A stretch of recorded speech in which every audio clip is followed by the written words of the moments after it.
Hello everyone and welcome to करोड़ Pandey academy. तो आज ये प्रोबेबिलिटी का लास्ट वीडियो है, मतलब पार्ट 2 है। और इसके साथ ही हम लोग 11th मैथ्स एनसीईआरटी का पूरा सिलेबस कंप्लीट कर देंगे। तो आप ये कह सकते हैं कि ये 11th मैथ्स का लास्ट वीडियो है। और तो 12th का भी ऑलरेडी कंप्लीट हो चुका है और 11th भी कंप्लीट होने जा रहा है। अब इसके बाद 9th और 10th की बारी है। तो अब 11th 12th वाले निश्चिंत होकर के हमारे प्लेलिस्ट में जा कर के पढ़ सकते हैं। तो आज जो हम लोग का विशेष रूप से डिस्कस करने का जो टॉपिक है वो है एक्सियोमेट्रिक अप्रोच टू प्रोबेबिलिटी। 2-3 टॉपिक्स और रह गए हैं, तो चलिए उनको देख लेते हैं और कुछ रिलेशंस को भी बनाएंगे, ठीक है, जिसमें वेन डायग्राम के माध्यम से यूनियन, इंटरसेक्शन, इन सब चीज़ों के बारे में, A0B और B0A, इन सब चीज़ों के बारे में डिस्कस करेंगे। तो चलिए देख लेते हैं कि एक्सियोमेट्रिक अप्रोच टू प्रोबेबिलिटी क्या होता है। प्रोबेबिलिटी का एक्सियोमेट्रिक अप्रोच क्या होता है।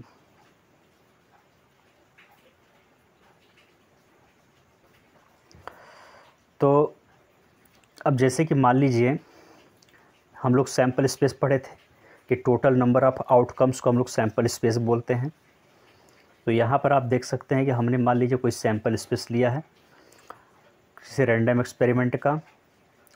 तो probability capital P is a real valued function whose domain is the power set capital S and range is the interval 0 to 1, satisfying the following axioms।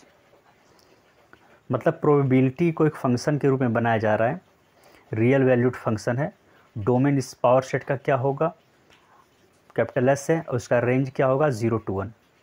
मतलब कि इसका जो पावर सेट कैपिटल S मतलब सारे आपके जितने भी इसमें जिसका जो डोमेन होगा वो power set of capital S का होगा, ठीक है।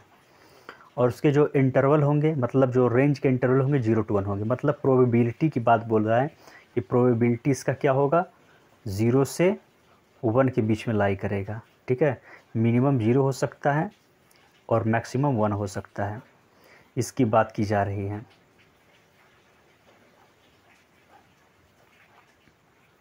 तो उसी के ऊपर हम लोग डिस्कस करेंगे।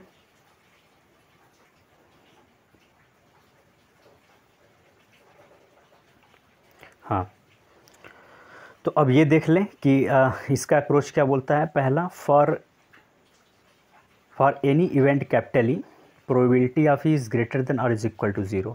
हमेशा क्या होगा, प्रोबेबिलिटी 0 से बड़ा होगा या उसके 0 के बराबर होगा। तो आप समझ सकते हैं कि तो 0 से बड़ा होगा। और यहाँ पर दिया है probability of capital S is equal to 1।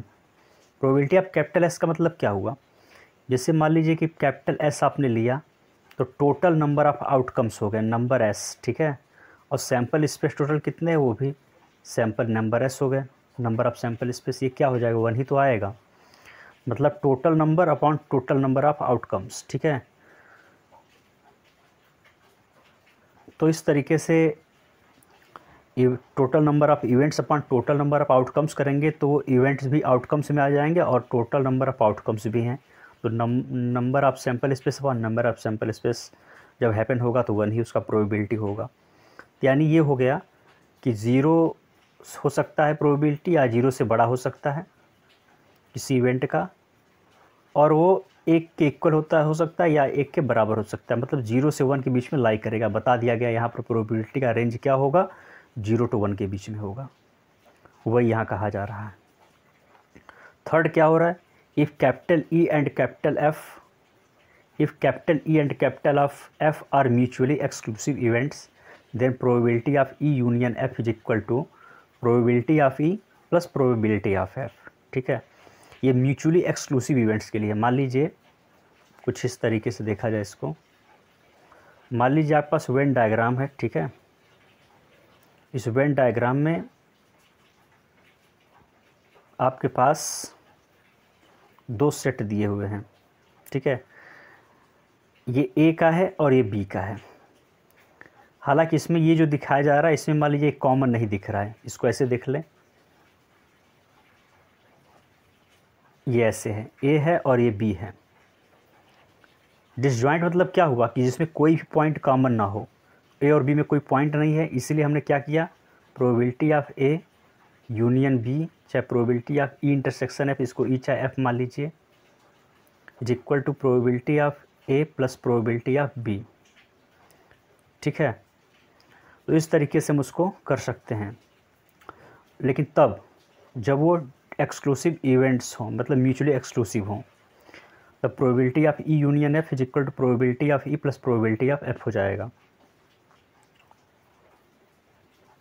अब जैसे बात कर लें, it follows from third that probability of phi is equal to zero, मतलब किसी एम्प्टी सेट का चाहे किसी एम्प्टी इवेंट का अगर आप निकालेंगे प्रोबेबिलिटी तो ज़ीरो ही होगा। तो उसी तरीके से हम इसमें देखिए तीन चीज़ों को समझ सकते हैं कि एक्सियोमेट्रिक प्रोबेबिलिटी के हिसाब से तीन चीज़ें हमारे सामने आती हैं। पहला क्या कि प्रोबेबिलिटी जो होगा वो 0 से 1 के बीच में लाई करता है। ठीक है, और क्या हो सकता है कि जितने भी आपके प्रोबेबिलिटी हैं, इवेंट्स की जो प्रोबेबिलिटी है, जो सिंगल इवेंट हो रहा है, P1 PW2 plus dot dot up to PWN is equal to क्या होगा, सबका सम क्या करेंगे तो क्या आएगा, 1 आएगा। ठीक है, इस बात को देख सकते हैं। इसको कैसे हम प्रूफ करें, कि कैसे प्रूफ होगा उसको देख लें। जैसे कि मान लीजिए आपने हेड किसी कॉइन को टॉस किया तो हेड आएगा या टेल आएगा। मान लीजिए हेड आएगा तो उसका प्रोबेबिलिटी क्या होगा 1/2, टेल आएगा तो प्रोबेबिलिटी क्या होगा 1/2। इसमें दो ही इवेंट्स हैं, तो इन दोनों का सम करिएगा आप तो क्या आएगा, 1 ही तो आएगा, यानी कि sum of all the probabilities of an event is 1। ठीक है, यहाँ से प्रूफ होता है। For any event probability of A is equal to summation probability of WI is the element of A. ठीक, अब हम लोग तीनों इसके एक्सियोम्स को समझ गए प्रोबेबिलिटी के। अब हम लोग डिस्कस करेंगे वेन डायग्राम के ऊपर जो डिपेंड होगा, जैसे probability of A union B is equal to probability of A plus probability of B minus probability of A intersection B. ठीक है, इसके बारे में डिस्कस करेंगे। दो तरीके से प्रूफ करेंगे, पहले देख लेते हैं कुछ एग्जांपल्स के साथ। Let capital S be a sample space associated with the experiment examining 3 consecutive pens produced by a machine and classified as good, non-defective and bad defective. We may get 0, 1, 2, 3 defective pens to 3 defective pens as a result of this examination. तो आप देख सकते हैं कि 0 defective मतलब 0 defective हो गया, मतलब गुड पेन है। ठीक है, 1 मतलब एक डिफेक्टिव। यहाँ पर आप देखने चाहें तो 3 देखिए मैक्सिमम डिफेक्टिव पेन, तो यहाँ क्या हो जाएगा, तीनों बैड, 2 बैड 1 गुड। ठीक है, और क्या हो सकता है, 2 बैड 1 गुड, इस तरीके से कॉम्बिनेशन बनेगा गुड गुड गुड का भी। तो कुल मिला करके 4 4 8 संभावनाएं बनती हैं।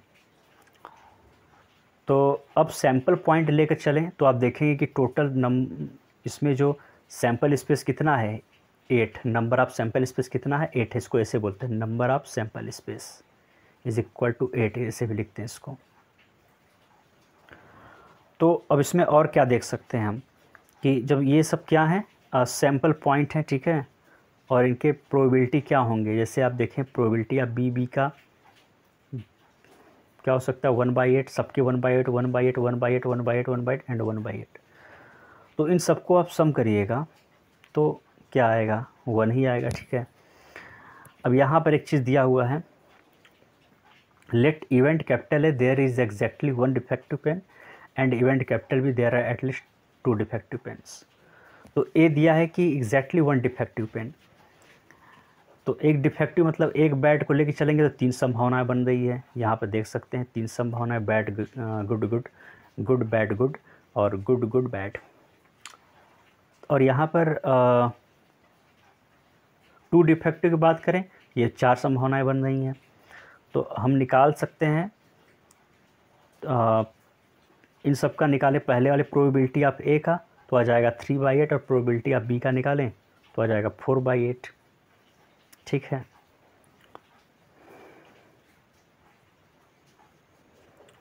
अब बात कर लें हम लोग probability of equally likely outcomes के बारे में। तो हम लोग क्या समझते हैं,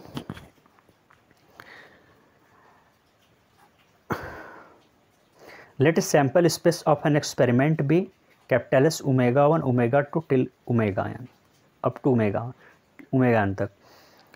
late all the outcomes are equally likely to occur, मतलब समान रूप से हो रहे हैं। तो the chance of occurrence of each simple event must be same. ठीक है, तो मान लीजिए प्रोबेबिलिटी ऑफ किसी भी का ले लें, डब्ल्यू आई का, वो पी है। ठीक है, तो 0 से 1 के बीच में लाई करता है प्रोबेबिलिटी। सबका सम करेंगे, देखिए पहले वाले का प्रोबेबिलिटी पी, सेकंड वाले का P, and up to n तक का भी पी ही आएगा, इज इक्वल टू 1 के बराबर आएगा। तो फिर आप यहाँ पर n को कर देंगे, एन पी हो जाएगा। ठीक है, तो यहाँ पर p बराबर इज इक्वल टू निकालेंगे तो क्या आएगा, 1/n। ठीक है, और यहाँ पर let capital S be a sample space and capital E be an event. तो यहाँ पर देखिए, यहाँ से आप देख सकते हैं कि ये एक आपका फार्मूला बन रहा है। Let capital S be a sample space and capital B an event. Capital E एक इवेंट हो और कैपिटल एस एक सैम्पल स्पेस हो, तो then number of sample space is equal to small m and number of element is equal to small m। If each outcome is equally likely then it follows that probability of is equal to m/n, मतलब number of outcomes favourable to element upon total possible outcomes. Right, अब ये last topic है, इसको देख लें। Probability of the event A or B. ठीक है, ए or B का मतलब क्या हुआ, ए आर बी का मतलब हुआ ए यूनियन बी। ठीक है, ऐसे लिख सकते हैं probability of A union B. वही हम लोग वेन डायग्राम से भी करेंगे और ऐसे भी देखेंगे। तो हमने क्या देखा यहाँ पे, probability of the event A or B. Let us now find the probability of event A or B, that is probability of A union B. Let capital A head head tail, head tail head, tail head head. Tossing of a coin thrice, 3 times अगर हम एक coin को toss करें तो इसकी संभावना के बारे में बता रहा है। Capital B head tail head, tail head head और हेड हेड हेड। ठीक है, B 2 events associated with tossing a coin thrice. ठीक है, अब हमने यहाँ पर क्या देखा कि ए यूनियन बी करें तो देखिए आप यहाँ पर हेड हेड टेल और head tail head, tail head head, head head head आ गया। Probability of A union B करें तो इन सब का हमें क्या करना होगा, सम करना इन सारे प्रोबेबिलिटी का। तो हमें क्या मिलता है, 1/8 + 1/8 + 1/8, इस तरह से 1/2 मिल गया। प्रोबेबिलिटी ऑफ के ए कितना मिल जाएगा, 3/8। प्रोबेबिलिटी ऑफ बी कितना मिल जाएगा, 3/8। तो यहाँ से हमें क्या दिखाई देता है कि probability of A plus probability of B is equal to 6/8 ही रह गया। तो यहाँ probability of A union B हमारा कितना आया था, ये 1/2 आया था। तो 1/2 इज़ नॉट इक्वल टू 6/8, तो ये सही नहीं है। ठीक है, ये क्लियर हो गया कि probability of A union B is not equal to probability of A plus probability of B. But अगर डिसजॉइंट रहता तो हो जाता, चाहे म्यूचुअल एक्सक्लूसिव। तो यहाँ पर क्या हुआ, the point head tail head and tail head head are common to both A and B. मतलब ये जो दो आपके इवेंट थे, एलिमेंट्स थे, सैम्पल पॉइंट थे, कॉमन थे दोनों आपके सेट्स में, ए और बी में। In the computation of probability of A plus probability of B, the probability of the points head tail head and tail head head, that is the elements of A intersection B are included twice. देखिए ये जो दो चीज़ें हैं, head tail head और tail head head, ये दोनों में है, मतलब कि दोनों में तभी तो कॉमन है, मतलब ये दोनों 2 बार आ चुके हैं। ठीक है, एक तो ऑलरेडी ए में है, एक ऑलरेडी बी में है, तो दोनों जब कंबाइन करेंगे तो 2 बार हैं, तो एक बार एक को निकालना पड़ेगा, तब जा कर के टोटल हम निकाल सकते हैं, टोटल हो जाएगा। ठीक है, तो the elements of A intersection B are included twice, thus to get the probability of A union B, we have to subtract the probability of the sample point in A intersection B from probability of A plus probability of B। तो हमने coin को 3 बार toss किया। ठीक है, तो उसकी जो sample space बनता है, हमने ए और बी को लिया और हमने क्या देखा कि A union B equal to probability of A plus probability of B नहीं हुआ। इसका मतलब कि जो उसमें जो कॉमन आ रहा है जो ए इंटरसेक्शन बी, उसकी भी प्रोबेबिलिटी को निकालेंगे और उसको भी सब्सट्रैक्ट करेंगे, कारण कि ए और बी में कुछ कॉमन है, ठीक है, ए में भी कॉमन है, बी में भी कॉमन है, उसमें एक टाइम उसको निकालना पड़ेगा ए इंटरसेक्शन बी को। वही काम हम minus probability of A intersection B द्वारा करने जा रहे हैं। अब यहाँ पर आप देख सकते हैं कि आपने जब probability of A intersection B कर दिया तो वो चीज़ हमारा वहाँ पर आ सकता है, ठीक है।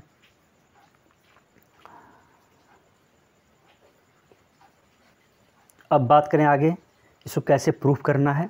In general if A and B, अब देखिए प्रोबेबिलिटी ऑफ, ये जो हम लोगों ने थियरी यहाँ पर देख रखी है,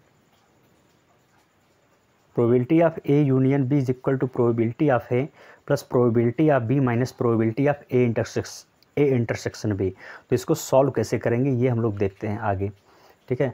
तो इन जनरल हम लोग देख लें क्या लिखा गया है। If A and B are any two events, A और बी दो इवेंट्स हैं, associated with a random experiment से जुड़े हुए हैं, then by the definition of probability of an event we है। अब क्या होता है कि प्रोबेबिलिटी आप ए यूनियन बी करते हैं तो होता है probability of summation of probability omega I. Omega आई क्या होता है, ए यूनियन बी का एलिमेंट्स है। और ए यूनियन बी को कैसे लिख सकते हैं ये भी देख लें। ए यूनियन बी को हम लोग लिखते हैं, जैसे मान लीजिए आपका ए हो गया और ये बी हो गया, ठीक है, ए हो गया और ये बी हो गया और ये बीच वाला ए इंटरसेक्शन बी हो गया। ए माइनस बी का मतलब ये हुआ कि बस सिर्फ आपके ए वाले पार्ट, ठीक है, ये बस सब कुछ खत्म हो गया यहाँ से। और यूनियन मतलब जोड़ना किसको, ए इंटरसेक्शन बस ए वाला, ये वाला पार्ट यानी ये, फिर यूनियन कर दीजिए अब यहाँ पर बी माइनस ए, बी में से ए वाले को कम करना यानी कि सिर्फ ये वाला पार्ट। तो देखिए एक ये पार्ट रह गया था इसका और एक ये वाला पार्ट, तो इस सब को मिलाने पर हमारा बना कि नहीं ए यूनियन बी, ठीक, वही बात बताया जा रहा है यहाँ पे। तो ए यूनियन बी को हम लिख सकते हैं A minus B union A intersection B union B minus A. तो यहाँ पर देखें वी है probability of A union B is equal to summation probability of omega I for every omega is the element of A minus B plus probability of omega A intersection B और B minus A, ठीक है, probability of B minus A. इन सब का हमने सबकी probability ले ली, जो हमने ऊपर ये प्रूफ किया था, जो हमने माना था यहाँ पे, जो हम ये समझे थे, इसी का हमने क्या कर लिया, सबका प्रोबेबिलिटी ले लिया, सबका प्रोबेबिलिटी ले लिया। और ये क्या है आप देख रहे हैं, ये म्यूचुअली एक्सक्लूसिव इवेंट्स हैं। क्या है, इसमें कोई चीज़ कॉमन नहीं है, म्यूचुअली एक्सक्लूसिव है।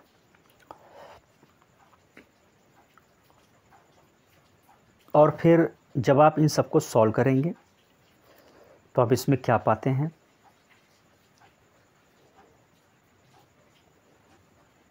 और हम लोग ये भी जानते हैं कि probability of A plus probability of B का क्या होता है, तो उसको हम लिख लें। प्रोबेबिलिटी ऑफ, अगर ए की बात करें उसको हम लिख सकते हैं, प्रोबेबिलिटी ऑफ ए को हम लोग लिखना चाहें तो क्या लिख सकते हैं, ए माइनस बी, ठीक है, मतलब सिर्फ ए वाले टर्म्स, और यूनियन किसका कर देंगे, ए इंटरसेक्शन बी, मतलब जिसमें ए और बी का जो कॉमन हो, यानी इसमें क्या है, ए की बात आ जाएगी, ठीक है, प्रोबेबिलिटी ऑफ है। सिमिलरली प्रोबेबिलिटी ऑफ बी को आप देखना चाहें तो इसमें क्या होगा आपका, बी माइनस ए सिर्फ बी के टर्म्स और बी और ए का कॉमन, ठीक है, तो इसको बोलेंगे बी ए इंटरसेक्शन बी ऐसे, ठीक। तो इसमें ओनली ए के टर्म आ जाएंगे, सिर्फ ए वाले टर्म आ जाएंगे। इस तरीके से हम उसको, इस प्रकार से उसको हम लोग लिख सकते हैं। तो हमने यहाँ पर क्या पाया, probability of A union B plus probability of A intersection B, probability of A union B plus probability of A intersection B, ठीक है। इसको करने पर आपने यहाँ पर ये पाया। तो अब देखिए आप क्या कर सकते हैं,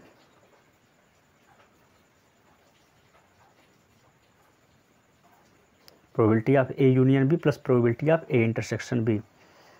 तो अब हम लोग क्या लेकर चले थे, hence probability of A union B is equal to probability of A plus probability of minus probability of A intersection B हमारा प्रूफ हो गया, क्योंकि हम probability of A plus B is equal इतना प्रूफ कर दिए।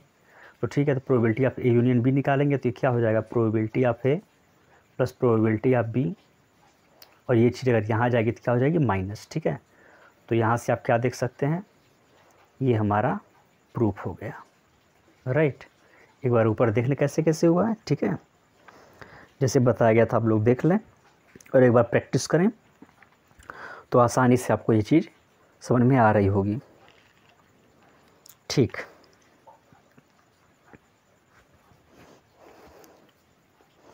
हम लोग आगे बढ़ें। अल्टरनेटिवली इसको देखा जाए तो it can be proved as following also. क्या होता है कि ए यूनियन बी को हम लोग क्या लिख सकते हैं, ए यूनियन बी को हम लोग क्या लिख सकते हैं, ए यूनियन बी माइनस ए, मतलब कि सिर्फ बी वाले टर्म और ए यूनियन बी करने पर म्यूचुअल एक्सक्लूसिव हैं। बी क्या होगा, ए इंटरसेक्शन बी और यूनियन कर दें बी माइनस ए। ठीक है, ये दोनों ए इंटरसेक्शन बी और B minus A are mutual exclusive events. अब जब इन सब का प्रोबेबिलिटी ले रहे होंगे आप, इसका प्रोबेबिलिटी ऊपर वाले कर लेंगे, तो म्यूचुअली एक्सक्लूसिव का जब आप लेते हैं तो सिर्फ probability of A plus probability of B हो जाती है। जैसे इसका आपने लिया म्यूचुअली एक्सक्लूसिव है तो क्या हो जाएगा, probability of A plus probability of B minus A. ये भी म्यूचुअली एक्सक्लूसिव है तो क्या हो जाएगा, probability of B is equal to probability of A intersection B plus probability of B minus A, क्योंकि ये म्यूचुअली एक्सक्लूसिव इवेंट्स हैं। अब इन सबको आप सब्सट्रैक्ट कर दीजिए, तो सब्सट्रैक्ट करेंगे तो ये कैंसिल आउट हो जाएगा और हमारे पास मिल जाएगा probability of A union B minus probability of A of B is equal to probability of A minus probability of A intersection B. जब इसको ट्रांसफ़र कर देंगे तो probability of A union B is equal to probability of A plus probability of A plus probability of B minus probability of A intersection B. तो यहाँ से ये चीज़ prove हो रही है। और यहाँ पर क्या बोला गया कि if A and B are disjoint sets, A और बी आपके डिसजॉइंट सेट्स हैं, म्यूचुअली एक्सक्लूसिव हैं। ठीक है, तो देन ए इंटरसेक्शन बी उसका कोई कॉमन पॉइंट नहीं होगा तो वो 5 हो जाएगा, एम्प्टी हो जाएगा। Therefore probability of A intersection B is equal to probability of 5 is equal to 0। But ये क्या है, म्यूचुअली एक्सक्लूसिव है, तो probability of A union B जब आप लेंगे तो ये हो जाएगा probability of A minus probability of B. ठीक है,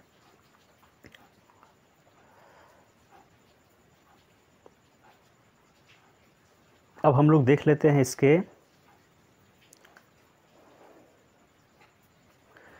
लास्ट टॉपिक है नॉट ए वाला। ठीक है,